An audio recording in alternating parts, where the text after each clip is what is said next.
Shine परिवार के सभी कस्टमर्स और सभी हमारे प्यारे एसोसिएट को Rashid Naseem chairman shine group का प्यार भरा नमस्कार। दोस्तों, मैंने आज ये एक पत्र आप सभी लोग साथ शेयर किया है जो कस्टमर के हक ग्रुप पर जुड़े हुए हैं। ऐसा नहीं कि पहला पत्र है जो मुझे मिला है, या ऐसा नहीं कि पहला मैसेज या पहला दर्द है जो जनता का, पब्लिक का, कस्टमर का हो, बल्कि इन जैसे हज़ारों ऐसे लोग हैं जो आज इससे या इससे मिलती जुलती पीड़ा से पीड़ित हैं, सिर्फ इसलिए क्योंकि कंपनी में इन्होंने भरोसा किया, अपने निवेश किए और फोर्स के साथ ज़बरदस्ती कंपनी को बंद करवा करके, कंपनी के बारे में गलत मैसेज दे करके, जनता को भ्रमित करके, कुछ लोगों में अफवाहें फैला करके कंपनी भाग गई। ऐसे सभी लोगों के पैसे को लोगों ने अनसिक्योर किया। विश्वास जानिए, कंपनी ने कभी भी ये नहीं सोचा था कि ये दिन आएगा। मैंने कभी नहीं सोचा था कि मेरे कस्टमर्स इस तरह की तकलीफ में, इस तरह की परेशानी से गुजरेंगे। मैं इस मंच से सवाल करना चाहता हूं कि क्या दोष है ऐसे हजारों कस्टमर्स का जिनके परिवार में कोई बीमारी से पीड़ित है, जिनके परिवार में किसी बच्चे की पढ़ाई छूट गई, जिनके परिवार में बच्चे की शादी होने से रुक गई? क्या सिर्फ इसलिए कि चंद लोगों ने मिलकर के ये ठान लिया कि कुछ भी हो जाए, जब तक कंपनी की पूरी बदनामी या राशिद नसीम को झुका ना देंगे तब तक वो ऐसी अफवाहें उड़ाते रहेंगे?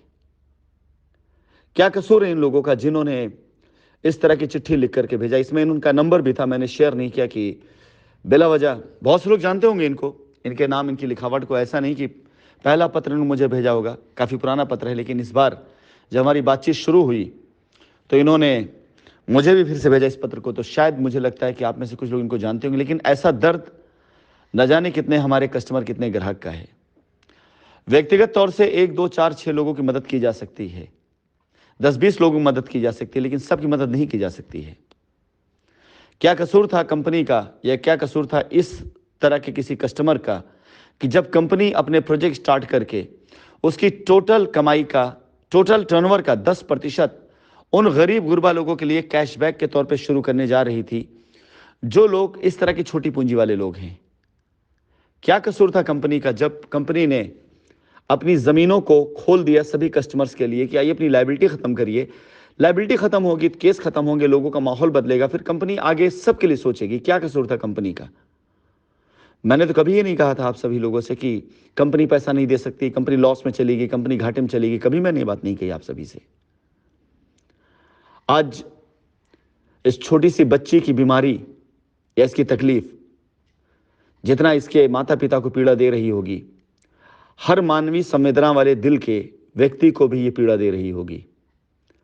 हाथ जोड़ करके आप सभी कस्टमर से निवेदन है कि ऐसे लोगों का साथ देना बंद कर दीजिए जो कंपनी को रास्ता देने जब कंपनी जाती है तो उसे रोकने की कोशिश करते हैं।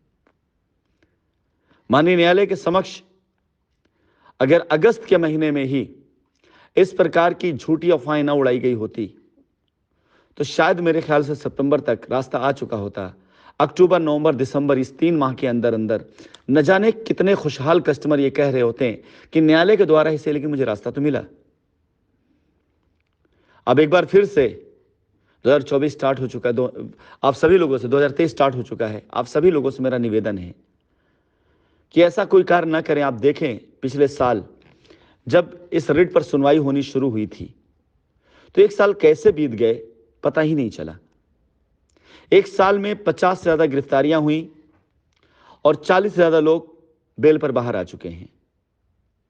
एक साल में न जाने कितनी एफआईआर हुई, न जाने कितने एक्शन हुए, लेकिन मुझे कोई बताए कि क्या 1 रुपए की लायबिलिटी भी किसी ऐसे निरीह कस्टमर की उतरी है क्या?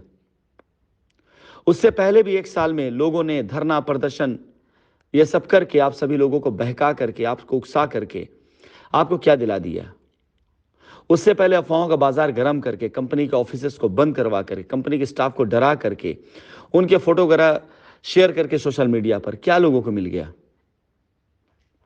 मैं हर उस मानवीय संवेदनाओं के साथ धड़कते हुए, हर उस हृदय के साथ अपील करना चाहूंगा, हर उस व्यक्ति से अपील करना चाहूंगा जो परिवार वाला है, जिसके बाल बच्चे हैं, जिसके माँ बाप हैं, जिसके भाई बहन हैं, जिसका समाज है, कृपया करके कंपनी के रास्ते में पड़े हुए अवरोधों को दूर करें, ताकि कंपनी अपनी लायबिलिटी खत्म करके ऐसे कस्टमर्स के दर्द को दूर कर सके।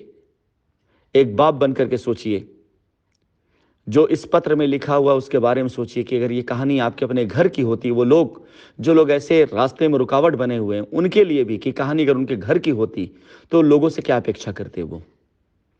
मालिक ना करे किसी घर की कहानी ये बने, लेकिन वो लोग जो आज विरोध में हैं, उनसे मेरा निवेदन है कि एक बार दिल पर हाथ रख करके सोचिए, वो लोग जिन लोगों ने ऐसी पीआईएल डाली है, ऐसी पिटीशन डाली है, वो लोग जरा अपने दिल पे हाथ रख करके पूछे कि यदि ये कहानी उनके घर की होती, उनके बच्चे की होती, तो क्या अपेक्षा करते लोगों से।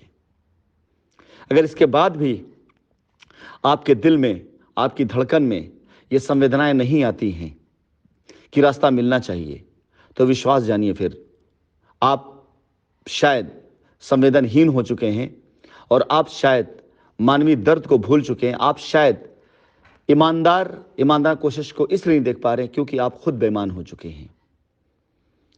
मैं अनुरोध करूंगा अपने सभी कस्टमर से, जो लोग किसी भी प्रकार से रिट पिटीशन में या पीआईएल में या एफआईआर में गए हुए हैं, ऐसे लोगों के बहकाने से जो आज तक आपको रास्ता नहीं दे पाए, छोड़ कर आइए ऐसे वकीलों को, छोड़ के आइए ऐसे संगठनों को, जुड़िए ऐसी जगह से जहां रास्ते की बात की जा रही है, जहां पर रास्ता निकालने की बात की जा रही है, जहां पर लायबिलिटी खत्म करने की बात की जा रही है। यकीन जानिए, एक बार आप संगठित हो करके कोर्ट तक पहुंच गए और आपने अपनी बात वहां ठीक से रख दी कि आपकी लड़ाई कुछ नहीं है सिवाय इसके कि आपका पैसा आपको वापस मिले, तो यकीन जानिए न्यायालय की सोच को बदलते और न्यायालय में फैसला होते देर नहीं लगेगी। आप क्या चाहते हैं कि मैं ये लड़ाई लड़ूं कि कौन सच्चा कौन झूठा, या आप ये चाहते हैं कि मैं आपके साथ खड़ा होकर के जो सही हैं उन्हें सही और जो गलत हैं उनको उनकी गलती का एहसास करा करके सबका काम करूं। फैसला आपको करना है। यह पत्र पढ़िएगा और पढ़ाइएगा भी। ये किसी एक कस्टमर का नहीं बल्कि एक मजबूर बाप का पत्र है, और एक बाप बनकर के इस पत्र को पढ़िएगा। धन्यवाद।